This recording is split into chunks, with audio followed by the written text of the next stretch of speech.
என்னோட பேரு ரேவதி. எனக்கு இப்போ வயசு ஆகுது. எங்க வீட்ல நான் அப்பா அம்மா தவிர என் கூட பிறந்த ஒரு தம்பியும் தங்கச்சியும் இருக்கும்.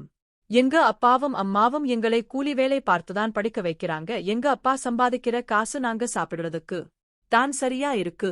எந்த ஒரு ஃபெஸ்டிவல் வந்தாலுமே அதை செலிப்ரேட் பட்டதுக்கோ புது டிரஸ் வாங்குறதுக்கோ கூட எங்க கிட்ட பெருசா பணம் இருக்காது. அந்த அளவுக்கு நாங்க கட்டப்பட்டுதான் வாழ்ந்துட்டு இருக்கோம். இப்படி இருக்கப்பதான் அம்மாவும் அப்பாவும் ரெகுலரா வேலைக்கு போகக்கூடிய இடத்துல இன்னைக்கு நம்மளுக்கு பக்கத்து ஊர்ல ஒரு வேலை இருக்குன்னு சொல்லிருக்காங்க. அங்கதான் நம்ம எல்லாம் போறோம்னு சொல்லி அம்மா அப்பா கூட இன்னும் நிறைய பேத்தை சரக்கு ஆட்டோல ஏத்திக்கிட்டு வேலைக்கு கூட்டிட்டு போயிட்டு இருந்திருக்காங்க. அப்படி போறப்பதான் எதிர்பாராம அந்த சரக்கு ஆட்டோ ஒரு பள்ளத்துல கவர்ந்துருச்சு. கவிழ்ந்ததுல என்னோட அம்மாவுக்கு கால்ல அடிபட்டுச்சு. என்னோட அப்பா தலையில அடிபட்டு அவசர சிகிச்சை பிரிவுல அனுமதிக்கப்பட்டாரு. ஆனா எவ்வளவோ போராடியும் என்னோட அப்பாவை காப்பாத்தவே முடியல. அம்மாவுக்கு கால்ல எலும்பு முறிவு ஏற்பட்டுச்சு. அதுக்கப்புறமா அந்த காயம் அதிகமானதுனால அவங்களோட கால் ரெண்டுமே எடுக்க வேண்டிய ஒரு சூழ்நிலை ஏற்பட்டுருச்சு. என்னோட அப்பா போனதுக்கு அப்புறமா எங்க குடும்பம் இன்னுமுமே சிரமப்பட ஆரம்பிச்சுச்சு. அம்மாவுக்கு கால்கள் ரெண்டும் அகற்றப்பட்டதுனால அவங்க வீட்ல இருக்க வேண்டிய சூழ்நிலை ஏற்பட்டுச்சு. நாங்க சாப்பாட்டுக்கே ரொம்ப கட்டப்பட வேண்டிய நிலைக்கு தள்ளப்பட்டோம். அந்த வீட்ல நான் தான் மூத்த பிள்ளை. அதனால அம்மாவையும் தம்பியையும் தங்கச்சியையும் நான் தான் பார்த்துக்கணும் அப்படிங்கிற ஒரு சூழ்நிலையும் பொறுப்பும் எனக்கு வந்துச்சு. இந்த சூழ்நிலையில நான் வேலைக்கு போனாதான் வருமானம் அப்படிங்கிற ஒரு நிலைமை. அதனால எங்க ஊர்ல இருக்கக்கூடிய ஒரு கடைக்கு வேலைக்கு போகலாம்னு சொல்லிட்டு அங்க போயிட்டு எனக்கு வேலை கிடைக்குமான்னு சொல்லி கேட்டேன். அவங்களும் பே பண்ணக்கூடிய வேலை இருக்கு, வேணும்னா சேர்ந்துக்கோங்கன்னு சொன்னாங்க. இப்போதைக்கு இந்த வேலைதான் நமக்கு யூஸ்ஃபுல்லா இருக்கும்னு சொல்லிட்டு நானும் அந்த கடையில வேலைக்கு சேர்ந்துட்டேன். கடையில வேலை நல்லாதான் போய்கிட்டு இருந்துச்சு. ஆனா அங்க வேலை செய்யறப்போ அங்க வரக்கூடிய ஆண்கள் என்கிட்ட தப்பா பேசுறதும் என்ன தப்பா பார்க்கறதும் எனக்கு ரொம்பவே கட்டமா இருந்துச்சு. அவங்க என்கிட்ட ரொம்பவே உரிமை எடுத்துக்கிட்டு தவறான விதத்துல என்னை பயன்படுத்த முயற்சி செஞ்சாங்க. அந்த கடையில சம்பளம் ஓரளவுக்கு நல்லா இருந்தாலும் அங்க வரவங்க என்கிட்ட நடந்துக்கிற முறை எனக்கு பிடிக்கவே இல்லை. இதுக்கு மேலேயே நம்ம இங்க வேலை செய்யற வேண்டாம் அப்படின்னு முடிவெடுத்து அக்கம் பக்கத்துல கிடைக்கக்கூடிய வீட்டு வேலைக்கு போக ஆரம்பிச்சேன். அக்கம் பக்கம் உள்ள வீடுகள்ல நம்ம வீட்டு வேலைக்கு போனாலும் அங்க கிடைக்கக்கூடிய காசு என்னோட அம்மாவுக்கு ட்ரீட்மென்ட் பார்க்க கூட பத்தல. ரொம்பவே சிரமப்படுறதால ஏதாவது ஒரு வீட்ல தங்கி வேலை பார்த்தா இன்னும் கொஞ்சம் காசு அதிகமா கிடைக்கும். எல்லா வேலையும் நம்ம அங்க பார்த்துக்கலாம். சோ அங்கேயே நம்ம தங்கிக்கலாம் அப்படின்னு சொல்லி முடிவெடுத்தேன். இதனால தான் என்னோட அப்பாவோட ஃப்ரெண்டுக்கும் என்னோட தெரிஞ்சவங்க மூலமா இப்படி ஏதாவது ஒரு இடத்துல வேலை கிடைக்குமான்னு சொல்லுங்க அப்படின்னு சொல்லி கேட்டேன். அவங்களும் எங்களுக்கு ஏதாவது தகவல் தெரிஞ்சா உனக்கு சொல்றோம்னு சொல்லி சொன்னாங்க. அது கிடைக்கிற வரைக்கும் இப்ப இருக்க வேலையே பார்க்கலாம்னு சொல்லி வேலையை பார்த்துட்டு இருந்தேன். அப்பதான் ஒரு நாள் என்னோட அப்பாவோட ஃப்ரெண்ட் எங்க வீட்டுக்கு வந்தாரு. அவர் அம்மா கிட்ட சொன்னாரு, ரேவதி கேட்ட மாதிரி பக்கத்து டவுன்ல ஒரு எமிலி அவங்க வீட்ல தங்கி வேலை பார்க்கற மாதிரி ஒரு பொண்ணு வேணும்னு சொல்லி கேட்டாங்க. நம்ம ரேவதி கேட்டிருந்தா இல்லையா, அதனாலதான் நான் சொல்லலாம்னு வந்தேன்னு சொல்லி அம்மா கிட்ட சொன்னாங்க. அதுக்கப்புறமா அந்த எமிலி பத்தின எல்லா டீடைல்ஸையும் என்னோட அப்பாவோட ஃப்ரெண்ட் அம்மா கிட்ட சொன்னாங்க. அவங்க ஹஸ்பண்ட் அண்ட் வையும் அவங்க பையனும் தான் அந்த வீட்ல இருக்காங்க. அவங்க பெரிய பிசினஸ்மேன். அவரு கம்பெனி சொந்தமா வச்சிருக்காரு. அவங்க வைப் அதை பார்த்துக்குறாங்க. அவங்க பையன் காலில்ல படிச்சிட்டு இருக்கான். ஏற்கனவே அவங்க வீட்ல ஒரு பொண்ணு வேலை பார்த்துட்டு இருந்தா. இப்ப அந்த பொண்ணுக்கு கல்யாணம்னு சொல்லிட்டு அவ ஊருக்கு கிளம்பி போறதுனால வீட்டு வேலை பார்க்கறதுக்கு இன்னொரு பொண்ணு வேணும் அப்படின்னு சொல்லி சொன்னாங்க. கல்யாணம் ஆகாத பொண்ணா இருந்தா பரவாயில்ல, ஏன்னா தங்கி வேலை பார்க்கறதுக்கு அப்பதான் சௌரியமா இருக்கும். உங்களுக்கு தெரிஞ்சவங்க யாராவது இருந்தாங்கன்னா சொல்லுங்கன்னு சொல்லி எனக்கு தகவல் சொன்னாங்க. அதுதான் நம்ம ரேவதியே அங்க கூட்டிட்டு போய் விடலாம்னு சொல்லி இந்த தகவலை வந்து சொன்னேன். அங்கேயே நீ தங்கிக்கலாம், உனக்கு சாப்பாடு ரூம் எல்லாமே கொடுத்துருவாங்க, மாசம் சம்பளம்னு சொல்லி சொன்னாங்க. இதை கேட்டதுமே எனக்கு ரொம்பவே சந்தோஷமா இருந்துச்ச. இப்ப இருக்க எங்க குடும்ப சூழ்நிலைக்கு சம்பளம்ங்கிறது ரொம்பவே பெரிய தொகையா இருக்கு. சாப்பாட்டு செலவு கிடையாது, அங்கேயே தங்கிக்கலாம் அப்படின்னும் போத்து இந்த காசை நம்ம வீட்டுக்கு அப்படியே அனுப்பலாம். நம்ம எமிலி இன்னும் கொஞ்சம் நல்லா இருக்கும் அப்படின்னு சொல்லி நானும் அந்த வேலைக்கு போக சம்மதிச்சேன். இதுக்கப்புறமா நான் அந்த வேலைக்கு போறதுக்கு தயாராகவும் ஆரம்பிச்சேன்.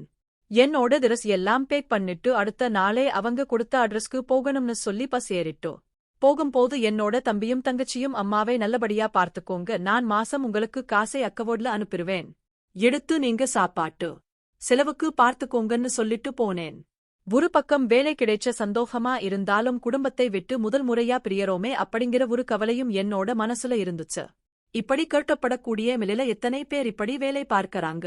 சரி, நமக்கு இந்த வேலைதான் முக்கியம்னு சொல்லி கிளம்பிட்டேன். பஸ்ஸ விட்டு இறங்குனதுமே என்னோட அப்பாவோட பிரணட் கொடுத்த அந்த அட்ரஸை ஆட்டோக்காரர் கிட்ட சொல்லி கரெக்டா அந்த வீட்டுக்கு வந்து இறங்கிட்டேன். அந்த வீட்டை பார்த்ததுமே எனக்கு ரொம்பவே ஆச்சரியமா இருந்துச்சு. இந்த வீட்லதான் நம்ம தங்க போறோமா? வாழ்க்கையில இப்படி ஒரு வீட்டை பார்ப்போமானே நான் யோசிச்சதுல கடவுள் நமக்கு எப்படி ஒரு வாழ்க்கையே கொடுத்திருக்காரு பாரு அப்படின்னு சொல்லி நினைச்சுக்கிட்டு அந்த வீட்டுக்குள்ள போனேன். அந்த வீடு பெரிய மாளிகை மாதிரி இருந்துச்சு. எல்லா வசதியுமே இருந்துச்சு. 4-5 காரு அவங்க வீட்டுக்குள்ள இருந்துச்சு. இப்படி ஒரு வீடா அப்படின்னு சொல்லி ஒரு திகைப்பிலேயே அந்த வீட்டுக்குள்ள போனேன்.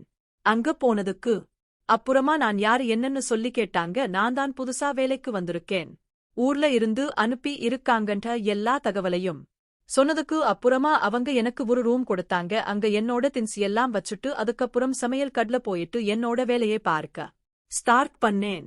அதுக்கப்புறமா அங்க என்னென்ன வேலை செய்யணும் அப்படின்னு சொல்லிட்டு அங்க வேலைக்கு ஆல்ரெடி இருந்த அந்த அக்கா எனக்கு எல்லாமே சொல்லி கொடுத்தாங்க. அவங்க ஒரு வாரம் எனக்கு எல்லா விஷயத்தையும் சொல்லி கொடுக்கணும் அப்படின்றதுக்காக அதே வீட்ல இருந்தாங்க. நானும் ஒரு சின்ன சின்ன விஷயங்களையும் கேட்டு அவங்களுக்கு எப்படி பிடிக்கும் என்னென்ன செய்யணும்ன்ற எல்லா விஷயத்தையுமே கத்துக்கிட்டேன். அதுக்கப்புறம் என்னோட வேலை நல்லபடியா போச்சு. மாசம் சரியான தேதியில என்னோட சம்பளத்தை கொடுத்துருவாங்க. அந்த காசை என்னோட தங்கச்சியோட அக்கவுண்டக்கு நான் பேன் மூலமா அனுப்புவேன். அவங்களும் அந்த காசை எடுத்து அவங்களுக்கு தேவையான செலவுகளை பண்ணிக்குவாங்க. அம்மா தங்கச்சி தம்பி எல்லாம் எப்படி இருக்காங்கன்னு சொல்லி அடிக்கடி லெட்டர் எழுதுறது மூலமா நான் தெரிஞ்சுக்குவேன். இந்த வேலைக்கு வந்ததுக்கு அப்புறமா என்னோட தம்பியும் தங்கச்சியும் பழையபடி ஸ்கூல் போக ஆரம்பிச்சாங்க. அம்மாவும் கவலை இல்லாம வீட்ல அவங்க 2 பேத்தையும் பார்த்துக்கவும் ஆரம்பிச்சாங்க. பரவாயில்ல, நம்ம இந்த வேலைக்கு வந்ததுனால இன்னைக்கு நம்மளோட ஏமிலி இந்த நிலைமையில இருக்கே அப்படின்னு சொல்லி என்னோட வேலையை நான் நல்லபடியா பார்த்துட்டு இருந்தேன்.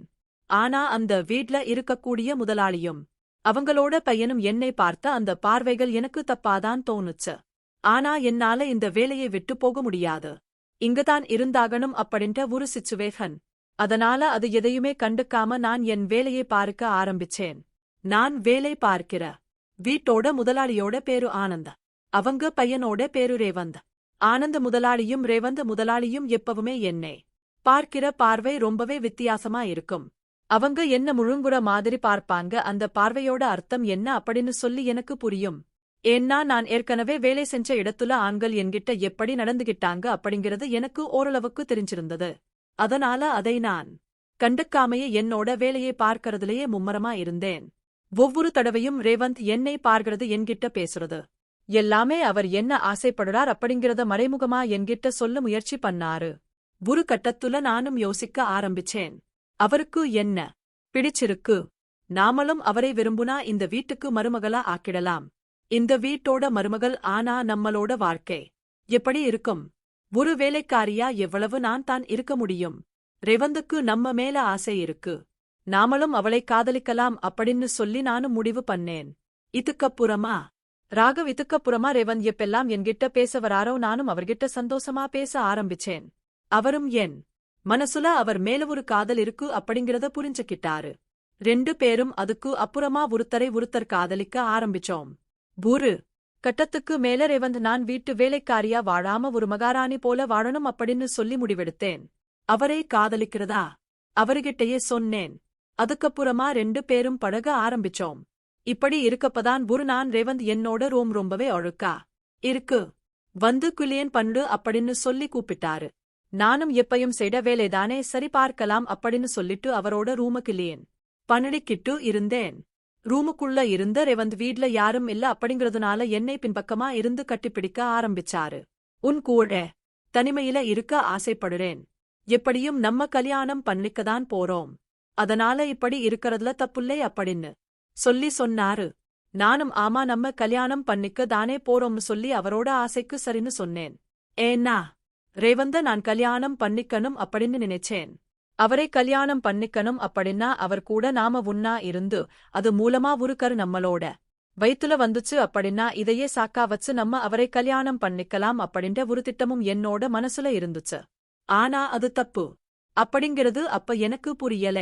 வீட்ல யாரும் இல்ல அப்படின்னா ரேவந்த் என் கூட ரொம்பவே பாசமாவும் அன்பாவும் நடந்துக்குவாரு. அவரை கல்யாணம் பண்ணிக்கிட்டு அவர் கூட வாழணும் அப்படிங்கிற ஆசை நாளுக்கு நாள் எனக்கு அதிகமாக ஆரம்பிச்சுச்சு. இந்த வீட்ல நம்ம வேலைக்காரியா இல்லாம மருமகளா மகாராணியா வாழணும் அப்படின்னு நானே என்னோட கனவுல நினைச்சு பார்த்துக்கிட்டே இருப்பேன். எப்பெல்லாம் அவங்க அம்மாவும் அப்பாவும் வெளியில போறாங்களோ அந்த டைம்ல எல்லாமே நானும் ரேவந்து அவரோட ரூம்ல தனிமையை கழிக்க ஆரம்பிச்சோம். அப்படித்தான் ஒரு நாள் நாங்க 2 பேரும் தனிமையில இருக்கப்போ ஆனந்த் சார் வீட்டுக்கு ஏதோ உரேல் எடுக்க வந்திருக்காரு. அது எங்களுக்கு தெரியாது. அப்பதான் அவரு ரேவந்தோட ரூம்ல ஏதோ சத்தம் கேக்குதுன்னு சொல்லிட்டு அவர் ஜன்னல் வழியா எட்டி பார்த்திருக்காரு. அந்த நேரத்துல நானும் ரேவந்தும் முன்னா இருக்கிறதை பார்த்துட்டு எதுவுமே சொல்லாம அவர் அங்க இருந்து கிளம்பி போயிருக்காரு. இவருக்கு தெரிஞ்சது எங்க 2 பேருத்துக்குமே தெரியாது. இப்படியே ஒரு 2 மாசம் ஓடி போச்சு. தன்னோட பையனே இப்படியும் விட்டுட்டா அவனோட வாழ்க்கை சீரழிஞ்சு போயிரும். இந்த வேலைக்காரிய அவன் கல்யாணம் பண்ணிக்கிட்டா சமூகத்துல நம்மளோட பேரு ரொம்பவே மோசமாகிரும். இவ்வளவு நான் நம்ம கட்டி காப்பாத்துன குறவம் என்ன ஆகுறதுன்னு சொல்லிட்டு கிரேவந்தோட படிப்பு முடிஞ்சதுமே தன்னோட ஃப்ரெண்டோட கம்பெனியில ஒரு வேலை விஷயமா நீ போ. அங்க நீ ஒரு 6 மாசம் ட்ரைனிங் எடுத்துக்கிட்டா நம்ம கம்பெனியே நீ நல்லபடியா பார்த்துக்கலாம் அப்படின்னு அவர் சொன்னதை கேட்டது ரேவந்தும் கிளம்பி போயிட்டாரு. ரேவந்த் கிளம்பி போனதுக்கு அப்புறமா எனக்கு என்ன பண்றதுன்னே தெரியல. என்னோட திட்டம் எல்லாமே வேஸ்டா போச்சு. நான் ரேவந்த கல்யாணம் பண்ணிக்கணும் அப்படின்னா கண்டிப்பா அவர் இங்க இருந்தாகணும். இப்ப என்ன பண்றதுன்னு சொல்லி யோசிக்க ஆரம்பிச்சேன். என்னால அவர் போறத தடுக்க முடியல. சரி நம்ம வேலையை பார்ப்போம், நடக்கிறது நடக்கட்டும்னு சொல்லி சகஜமா என்னோட வேலையை பார்க்க ஆரம்பிச்சேன். அப்பதான் ஒரு நாள் என்னோட அம்மாவுக்கு ரொம்பவே சீரியஸா இருக்குன்னு சொல்லிட்டு என்னோட தங்கச்சி எனக்கு போன் பண்ணி சொன்னான். ட்ரீட்மெண்ட் பாக்கறதுக்கு பணம் வேணும், அதனால நீ முடிஞ்சா அனுப்பி வைக்க அப்படின்னு சொல்லி சொன்னான். என்கிட்ட அவ்வளவு காசு இல்ல, மாசம் வாங்குற சம்பளத்தையும் அப்படியே அனுப்புறேன். இப்ப இந்த காசுக்கு நான் எங்க போறது?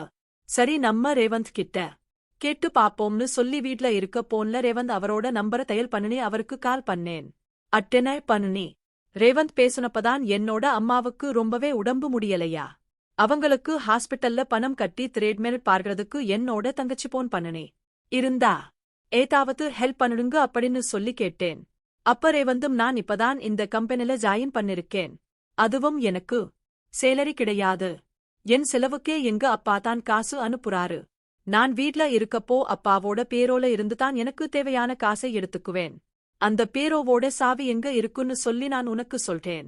நீ யாரும் இல்லாதப்போ அந்த பேரோவை திறந்து உனக்கு தேவையான பணத்தை எடுத்துக்கோ. அதுக்கப்புறமா அந்த சாவியை நீ எங்கே எடுத்தியோ அங்கேயே வச்சிருன்னு சொல்லி சொன்னாரு. நானும் பணம் கிடைச்சா சரின்னு சொல்லி ரேவன் சொன்ன அந்த விஷயத்தை சென்றேன். அப்பதான் அந்த பேரோவை நான் ஓபன் பண்ணி பார்க்கும்போது அதுல நிறைய பணமும் நகையும் இருந்துச்சு. அதை பார்த்ததுமே என்னோட பணத்தாசை இன்னுமுமே அதிகமாச்சு. இப்ப நம்ம ஏதாவது செஞ்சோம் அப்படின்னா நம்ம மாட்டிக்குவோம். அதனால இப்போதைக்கு அம்மாவோட மருத்துவ செலவுக்கு என்ன காசு வேணுமோ அதை மட்டும் நாம எடுத்துக்கலாம்னு சொல்லி அந்த காசை எடுத்துட்டு தங்கச்சியோட அக்கவுண்டுக்கு நான் அனுப்பிவிட்டேன். அதுக்கப்புறமா அந்த ரகசிய ரூம்ல இருந்த காசு நகையை பத்தித்தான் எனக்கு எந்த நேரமும் யோசனையாவே இருந்துச்சு. யாரும் இல்லாத நேரத்துல நான் கொஞ்சம் கொஞ்சமா அந்த சாவியை எடுத்து நகையையும் பணத்தையும் எடுக்க ஆரம்பிச்சேன். அந்த பணத்தை எடுத்து என்னோட தங்கச்சியோட அக்கவுண்டுக்கு அனுப்பவும் ஆரம்பிச்சேன். 3 மாசமா கொஞ்சம் கொஞ்சமா யாருக்கும் தெரியாம நான் பணத்தை எடுத்து என்னோட வீட்டுக்கு அனுப்பிட்டு இருந்தேன். அவங்களும் அந்த காசு எடுத்து அவங்களுக்கு தேவையான விஷயங்களை செய்ய ஆரம்பிச்சாங்க. இப்படியே யாருக்கும் சந்தேகம் வராம நான் பண்ணிட்டே இருந்தேன். அப்பதான் ஒரு நாள் ஆனந்த் சார் தன்னோட ஆபீஸ் வேலைக்காக பணம் வேணும்னு சொல்லிட்டு வீட்டுக்கு வந்து அந்த ரூம்ல இருக்க பேரோல இருந்து பணத்தை எடுக்க ஆரம்பிச்சாரு. அப்போ அங்க இருந்து பணம் குறையறத அவர் நோட் பண்ணியும் இருக்காரு. ஒருவேளை நம்ம வைப்தான் இங்க இருந்த காசு வந்து எடுத்திருப்பாளோ, எதுக்காக எடுத்திருந்தா நம்மகிட்ட சொல்லிருப்பாளே அப்படின்னு சொல்லி யோசிக்க ஆரம்பிச்சாரு. அதுக்கு அடுத்த நாள் அவங்க வைப் கிட்டையும் கேட்டாரு. அவங்க நான் எதுவுமே எடுக்கல, ஆபீஸோட பபைனான்ஸ் எல்லாம் நீங்க தானே பாத்துக்கறீங்க, அதுக்கு அப்புறமா நான் எதுக்கு அந்த பணத்தை எடுக்க போறேன் அப்படின்னு சொல்லி கேட்டாங்க. அப்போ நம்ம பையனும் இங்க இல்ல, நீயும் காசு எடுக்கல நானும் எடுக்கல அப்படின்னா வேற யார்தான் எடுத்திருப்பாங்க, சரி அப்படின்னு சொல்லி அவர் யாருக்கும் தெரியாம அங்க ஒரு கேமராவை பிக்ஸ் பண்ணிருந்தாரு. அவர் கேமராவை மறைச்சு வச்சிருந்ததுனால இந்த விஷயம் எனக்கு தெரியல. எப்பயும் போல அவங்க 2 பேரும் ஆபீஸ்க்கு போனதுக்கு அப்புறமா நான் அந்த சாவியை எடுத்துக்கிட்டு போயிட்டு அந்த பேரோல இருந்து காசு எடுக்க ஆரம்பிச்சேன். ஈவனின் வேலை முடிச்சிட்டு வந்த ஆனந்த் சார் அந்த கேமரால ரெக்கார்ட் ஆகிருந்த புட்டேன் எல்லாம் செக் பண்ண ஆரம்பிச்சாரு. அப்பதான் நான் தான் அந்த பேரோல இருந்து பணத்தை எடுக்கறத அவர் கண்டுபிடிச்சாரு. அதை பார்த்த உடனே அவர் என்கிட்ட எதுவுமே கேட்கல. பேசாம எப்பயும் போலதான் இருந்தாரு. அடுத்த நாள் காலையில அவர், ஆபீஸ்க்கு நான் வர லேட் ஆகும், நீங்க இன்னைக்கு போயிட்டு பாருங்க அப்படின்னு சொல்லி அவங்களோட வைப் அனுப்பி வச்சிட்டு அவர் வீட்லயே இருந்தாரு. அடுத்த நாள் எப்பவும் போல 2 பேருமே ஆபீஸ்க்கு கிளம்புனாங்க. அப்பதான் எனக்கு வெளியில கொஞ்சம் வேலை இருக்கு, அந்த வேலையை முடிச்சிட்டு நான் நேரா ஆபீஸ்க்கு வந்துறேன், நீ போயிட்டு பாத்துக்கோன்னு சொல்லிட்டு ஆனந்த் சார் அவங்க வைப் மட்டும் ஆபீஸ்க்கு அனுப்பி வச்சாரு. அவங்க ஆபீஸ் போனதுக்கு அப்புறமா என்கிட்ட வந்து அந்த வீடியோ புட்டேன் காட்டினாரு. அதை பார்த்து எனக்கு ரொம்பவே ஷாக்கா இருந்துச்சு. இவ்வளோ நாளா நம்ம தெரியாம ஒரு விஷயத்தை பண்ணிக்கிட்டு இருந்தோம், இப்போ இவர் இப்படி கண்டுபிடிச்சிட்டாரே, நம்ம மாட்டிக்கிட்டோமே, உடனே நம்மள வேலையை விட்டு விரட்டிருவாரா, போலீஸ்ல கம்ப்ளைனர் கொடுத்துருவாரா, இது எல்லாம் தெரிஞ்சா என்னோட எமிலி என்ன ஆகும்னு சொல்லி நான் பயப்பட ஆரம்பிச்சேன். திருட்டு பட்டம் கட்டி போலீஸ் ஸ்டேஷன்ல நம்மள உட்கார வச்சிட்டாங்கன்னா இதுக்கப்புறம் நம்ம குடும்பத்தை யார் பார்த்துக்குவா அப்படின்னு சொல்லி ஆனந்த் சாரோட கால்ல விழுந்து நான் கெஞ்ச ஆரம்பிச்சேன். மன்னிச்சிடுங்க சார், என் குடும்பம் ரொம்ப கட்டத்துல இருக்கு, நான் இப்படி பண்ணது தப்புதான், இனிமே இந்த மாதிரி நான் பண்ணிட மாட்டேன், என்னை மன்னிச்சிருங்கன்னு சொல்லி நான் ரொம்பவே அழுக ஆரம்பிச்சேன். என்னோட வீக்னஸ் அவர் யூஸ் பண்ணிக்க ஆரம்பிச்சாரு. அப்ப என்ன சொன்னாரு அப்படின்னா, நீ இந்த வீட்டுக்கு வந்த முதல் நாள்ல இருந்து உன் கூட உன்னா இருக்கணும் அப்படிங்கிறது என்னோட ஆசை, உன் மேல எனக்கு ரொம்ப ஆசை இருக்கு, நீ அதை நிறைவேத்துனா இந்த வீடியோவை நான் யாருக்குமே அனுப்ப மாட்டேன், இந்த விஷயம் யாருக்கும் தெரியாம நான் பார்த்துக்குவேன், அதுக்கு நீ என் கூட ஒத்துழைச்சா மட்டும் போதும், உன்னை பத்தி வெளியில இந்த விஷயம் வரவே வராதுன்னு சொல்லி சொன்னாரு. எனக்கும் வேற வழி இல்ல, அதனால ஆரம்பத்துல யோசிச்சு அதுக்கப்புறமா ஆனந்த் சாரோட ஆசைக்கு நான் சம்மதிக்க ஆரம்பிச்சேன். ஆனந்த் சார் என்ன சொன்னாருன்னா, நீ என்னோட ஆசையை நிறைவேற்றி வச்சா உனக்கு தேவையான பணத்தை நான் எப்ப வேணாலும் கொடுப்பேன், நீ தயங்காம என்கிட்ட கேட்கலாம்னு சொல்லி சொன்னாரு. இது என்னோட பணத்தாசையை இன்னுமுமே அதிகப்படுத்துச்சு. நமக்கு காசு கிடைச்சா போதும், அது ரேவந்த் கூட இருந்தா என்ன, இல்ல ஆனந்த் சார் கூட இருந்தா என்னன்னு சொல்லி அவர் கூட அடிக்கடி தனிமையில் இருக்க ஆரம்பிச்சேன். அவரோட வைப் ஆபீஸ் போனதுக்கு அப்புறமா எனக்கு கொஞ்சம் வேலை இருக்குன்னு சொல்லி வீட்லயே இருக்க ஆரம்பிச்சாரு.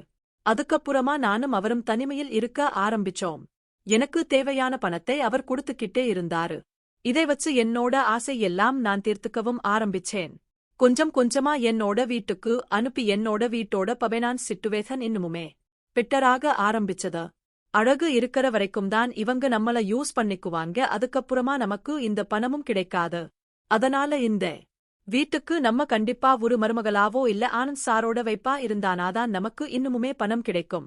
ஆனந்த் சாரை கல்யாணம் பண்ணிக்கிட்டா அவரோட சொத்துல இருந்து நமக்கு ஒரு பங்கு கிடைக்கும் அப்படின்னு சொல்லி நான் ஆசைப்பட ஆரம்பிச்சேன். அப்பதான் ஒரு நாள் நாங்க 2 பேரும் தனிமையில இருக்கப்போ நான் உங்களை கல்யாணம் பண்ணிக்க ஆசைப்படுறேன் அப்படின்னு சொல்லி சொன்னேன். கொஞ்ச நேரம் அவர் யோசிச்சாரு. அதுக்கப்புறமா சரி, நான் உன்னை கல்யாணம் பண்ணிக்கிறேன், ஆனா நீ இதை பத்தி யாருக்கிட்டையுமே சொல்லக்கூடாது, நேர வரப்ப நானே வீட்ல சொல்லி உன்னை இங்கேயே தங்க வச்சுக்கிறேன் அப்படின்னு என்கிட்ட சத்தியம் பண்ணாரு.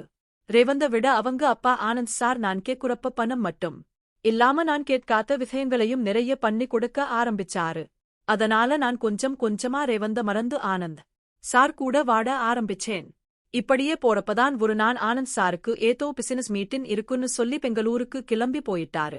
அந்த நேரம் பார்த்து ரேவந்துக்கு லீவ்னு சொல்லிட்டு வீட்டுக்கு வந்திருந்தாரு. நான் ரேவந்த் கூட பேசவே இல்லை. ஆனா ரேவந்த் எப்பவும் போல என் பக்கத்துல வந்து பழைய மாதிரி பேச ஆரம்பிச்சாரு. ஆனா நான் தான் அவர்கிட்ட முகம் கொடுத்து பேசவே இல்லை. இப்ப ஆனந்த் கூட சார் கூட கல்யாணம் பண்ணிக்கலாம்னு நம்ம இருக்கோம். இந்த நேரத்துல நம்ம எதுக்காக ரேவந்த் கிட்ட பழகணும்னு சொல்லி நான் அவரை விட்டு விலக ஆரம்பிச்சேன். நான் விலகி போறத பார்த்துட்டு எதுக்காக இப்படி இருக்க, முன்னெல்லாம் நீ என்கிட்ட எப்படி நடந்துக்குவ, இப்ப உனக்கு என்ன ஆச்சுன்னு சொல்லி ரேவந்த் என்கிட்ட வந்து பேச ஆரம்பிச்சுக்கிட்டே இருந்தாரு. நான் எதுக்குமே பிடி கொடுக்கவே இல்லை. அப்படித்தான் அம்மா வேலைக்கு போயிட்டாங்க. ரேவந்தோட அம்மா ஆபீஸ்க்கு போன டைமா பார்த்து என்ன ரேவந்த் ரூமுக்கு கூப்பிட்டாரு. நானும் அவர் காபி கேட்டாருன்னு சொல்லி எடுத்துட்டு போனேன். ஆனா ரேவந்த் என்ன பண்ணாருன்னா, எனக்கு விருப்பமே இல்லாம என்ன வலுக்கட்டாயமா தனிமையில இருக்க ஆரம்பிச்சாரு. நான் எவ்வளவு கெஞ்சியும் அவர் என்னை விடவே இல்லை. ரேவந்த், இவ்வளவு நாளா நான் உன்னை விட்டுட்டு இருந்தேன், இப்ப ஏன் நீ இப்படி பண்ற, முன்னெல்லாம் நான் கேட்காம நிறைய விஷயம் கொடுப்ப, இப்போ ஏன் இந்த மாதிரி பண்றேன்னு சொல்லி எவ்வளவோ கேட்டாரு. ஆனா எனக்கு ஆனந்த் சார் கூடதான் இருக்கணும் அப்படின்றது இருந்துச்சு. ஆனாலுமே என்ன வலுக்கட்டாயமா அவர் யூஸ் பண்ணிக்க ஆரம்பிச்சாரு. ரேவந்த் என்ன போர்ஸ் பண்ணதுக்கு அப்புறமா நான் அவர் முகத்தை கூட பார்க்கவே இல்லை. நம்ம வேணான்னு சொல்லியும் இந்த மாதிரி வெறி பிடிச்சு பண்டாரேன்னு சொல்லிட்டு அவர்கிட்ட இருந்து விலகியே இருந்தேன். அதுக்கப்புறம் ஆனந்த் மீட்டின் முடிச்சிட்டு வீட்டுக்கு வந்துட்டாரு. நான் அவர்கிட்ட போயிட்டு வீட்ல நடந்த எல்லா விஷயத்தையுமே சொன்னேன். அதை கேட்டு அவர் ரொம்பவே கோபப்பட ஆரம்பிச்சாரு. தன்னோட பையனை கூப்பிட்டு உனக்கும் வேலைக்காரிக்கும் என்ன ரிலேஷன்ஷிப் இருக்குண்டது எனக்கு தெரியும். இந்த ரிலேஷன்ஷிப்பை இப்பயோட முடிச்சுக்கோ. இதை கண்டினியூ பண்றது உனக்கும் உன்னோட யூச்சருக்கும் நல்லது இல்ல அப்படின்னு சொல்லி அட்வைஸ் பண்ணாரு. இதை புரிஞ்சுக்கிட்டு ரேவந்தும் என்னை விட்டு விலகி போக ஆரம்பிச்சாரு. வீட்டுக்கு தெரிஞ்சதுக்கு அப்புறமா நம்ம ரேவதி கூட எந்த ஒரு காண்டாக்டம் வச்சுக்க கூடாதுன்னு ரேவந்த் என்ன விட்டு விலகியே இருந்தாரு. நானும் இது நல்ல விஷயம்னு சொல்லி இருந்தேன். இப்படியே ஒரு நாள் போத்த. ஒரு நாள் ரேவந்த் தண்ணி குடிக்கிறதுக்காக கிச்சனுக்கு வந்திருக்காரு. அப்போ நானும் ஆனந்தும் ஒரு ரூம்ல உன்னா இருக்கிறத அவர் பார்த்துட்டாரு. தன்னோட காதலி கூட அப்பா இப்படி பண்டாரேன்னு சொல்லி ரேவந்துக்கு கோவம் அதிகமாச்சு. உடனே ரூம்புள்ள வந்து அவர் கூட சண்டை போட ஆரம்பிச்சாரு. நான் காதலிச்சது தப்புன்னு நீங்க சொன்னீங்க. இப்போ அவ கூட நீங்க இந்த மாதிரி ஒரு ரிலேஷன்ஷிப்ப வச்சிருக்கிறது என்னன்னு சொல்ல முடியும். இது மட்டும் தப்பு இல்லையா? இது என்னோட அம்மாவுக்கு நீங்க செய்யற துரோகம் இல்லையான்னு சொல்லி கேட்டாரு. அதுக்கு ஆனந்த் என்ன சொன்னாரு அப்படின்னா நான் இவளை கல்யாணம் பண்ணிக்க போறேன். அதனால அவ கூட நான் ஒன்னா இருக்கேன். உனக்கு இதுல என்ன பிரச்சனைன்னு சொல்லி கேட்டாரு. இந்த மாதிரி ஒருத்தர் பேசி சண்டை போட ஆரம்பிச்சாங்க. 2 பேரும் மாறி மாறி ஒருத்தரை மாத்தி ஒருத்தர் திட்டிக்க ஆரம்பிச்சாங்க. வாக்குவாதம் முத்தி கைகள பாவம் மாறுச்ச. கோவம் அடங்காத ரேவந்த் நீ எப்படி என்னோட அம்மாவுக்கு துரோகம் பண்ணிட்டு இந்த வேலைக்காரியை கல்யாணம் பண்ணிக்கிட்டு வாழ்டன்னு சொல்லி நான் பார்க்கிறேன். நானாச்சும் இவளை காதலிச்சு கல்யாணம் பண்ணிக்கலாம்னு நினைச்சேன். ஆனா நீ என்னோட அம்மாவுக்கு துரோகம் பண்ணிட்டோ. என்ன இவ கூட காண்டாக்ட்ல இருக்கக்கூடாதுன்னு சொல்லிட்டு அப்படின்னு சொல்லிட்டு அப்பான்னு கூட பார்க்காம ஆனந்தை கீழே பிடிச்சு தள்ளிட்டாரு. கீழே விழுந்த ஆனந்த் தலையில அடிபட்டு அதே இடத்துல மயங்கி விழுந்துட்டாரு. ஆனந்தும் ரேவந்தும் சண்டை போட்டுகிட்ட சத்தத்தை கேட்டு ரூம்ல தூங்கிட்டு இருந்த ரேவந்தோட அம்மா என்ன ஆச்சு அப்படின்னு சொல்லி பதறி அடிச்சு ஓடி வந்தாங்க. அப்பதான் தன்னோட கணவர் கீழே விழுந்து தலையில ரத்த கசிவு ஏற்பட்டது. பார்த்து என்னடா பண்ண ரேவந்த் என்ன பிரச்சனை இங்க? ஆமா இந்த வேலைக்காரி இங்க என்ன செஞ்சிட்டு இருக்கா அப்படின்னு சொல்லி கோவமா கேட்க ஆரம்பிச்சாங்க. அப்போ தான் காதலி அப்படின்னு சொல்லி அவர் சொல்லாம இந்த வேலைக்காரியும் நம்ம அப்பாவும் 2 பேரும் தனிமையில இருந்தாங்க. அந்த கருமத்தை நானே கண்ணால பார்த்தேன்.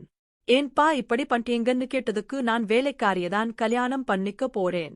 உங்க அம்மா கிட்ட எந்த சுகமுமே எனக்கு கிடைக்கல. இவகிட்ட கிடைக்கிற சுகத்தை எனக்கு வேற யார் கொடுக்க போறா? நான் இவளை கல்யாணம் பண்ணிக்கிட்டு வாழ போறேன்னு சொல்லி சொன்னாரு. அதனால நான் நியாயம் கேட்டு அவர் கூட சண்டை போட்டேன். ஒரு கட்டத்துல கோவம் தாங்க முடியாம அவரை பிடிச்சு போர்ச கீழே தள்ளுனேன். கீழே விழுந்த அவரு தலையில அடிபட்டு இரத்தம் வந்துருச்ச. எனக்கு இப்ப என்ன செய்யறதுனே தெரியல அம்மான்னு சொல்லி அழுத்தாரு. இதை கேட்ட அவங்க அம்மாவும் என்னதான் கடுமையா திட்டுனாங்க. வேலைக்கு வந்த இடத்துல வேலையை மட்டும் பாரு. இங்க இருக்க ஆம்பளைகளை மயக்கிறது தான் உன் வேலையா? உனக்கு வேற ஆம்பளையே கிடைக்கலையான்னு சொல்லி என்ன கெட்ட வார்த்தையில திட்டுனாங்க. அப்பாவும் பையனும் ஆசை தீர என் கூட இருந்தாங்க. ஆனா அவங்க செஞ்சது தப்பா அவங்களுக்கு தெரியல. ஏன்னா அவங்க வசதியானவங்க, அவங்க கிட்ட பணம் இருந்துச்சு. உடனே அவங்க அம்மா என்ன பண்ணாங்கன்னா இந்த பணத்தை வச்சு தன்னோட பையனை ஜெயிலுக்கு அனுப்பாம இருக்கணும். தன்னோட கணவரோட கொலையை நம்ம இவ பண்ணான்னு சொல்லி மாத்தணும்னு சொல்லி அவரோட போனை எடுத்து பார்த்தாங்க. அப்பதான் ஆனந்தோட போன்ல நான் திருடுன அந்த வீடியோ இருந்துச்சு. அந்த வீடியோவை அவங்க சாதகமா அவங்களுக்கு யூஸ் பண்ணிக்க ஆரம்பிச்சாங்க. அப்பதான் அவங்க அம்மா போலீஸ்க்கு கால் பண்ணி எங்க வீட்ல வேலை பார்த்த வேலைக்காரி வீட்ல இருந்த பணத்தை திருடத்தரை பண்ணா. அப்ப தடுக்க போன என்னோட கணவரை கீழே தள்ளிவிட்டு அவர் தலையில அடிபட்டு மயங்கி கிடக்குறாரு. உடனே வாங்கன்னு சொல்லி போலீஸ்க்கு போன் பண்ணி சொல்லிட்டாங்க. அவங்க சொல்லி கொஞ்ச நேரத்திலேயே போலீஸ் அந்த வீட்டுக்கு வந்துச்சு. என்கிட்ட அவங்க எதுவுமே கேட்கல. ரேவந்தும் அவங்க அம்மாவும் என் மேலதான் முழு பலியையும் போட ட்ரை பண்ணாங்க. அதுக்கு ஆதாரமா ஆனந்தோட போன்ல இருந்த அந்த திருட்டு வீடியோவையும் அவங்க காட்டினாங்க. ஏற்கனவே இவ பலமுறை எங்க வீட்ல இருந்து பணத்தை திருடி அவங்க வீட்டுக்கு அனுப்பி இருக்கா. நீங்க வேணும்னா இவங்க அம்மாவோட அக்கவோ நம்பரையோ இவங்க தங்கச்சியோட அக்கவோ டீடெயில்ஸையோ செக் பண்ணி பாருங்க. கண்டிப்பா அதை பார்த்தாலே உங்களுக்கு தெரியும். இவ கொஞ்சமா திருடிட்டு இருந்தா. அதனாலதான் என்னோட கணவர் கேமரா வச்சு இதை கையும் களவுமா பிடிக்கணும்னு சொல்லி பிடிச்சாரு. இன்னைக்கும் இவ திருடுறதுக்காக ட்ரை பண்ணனா.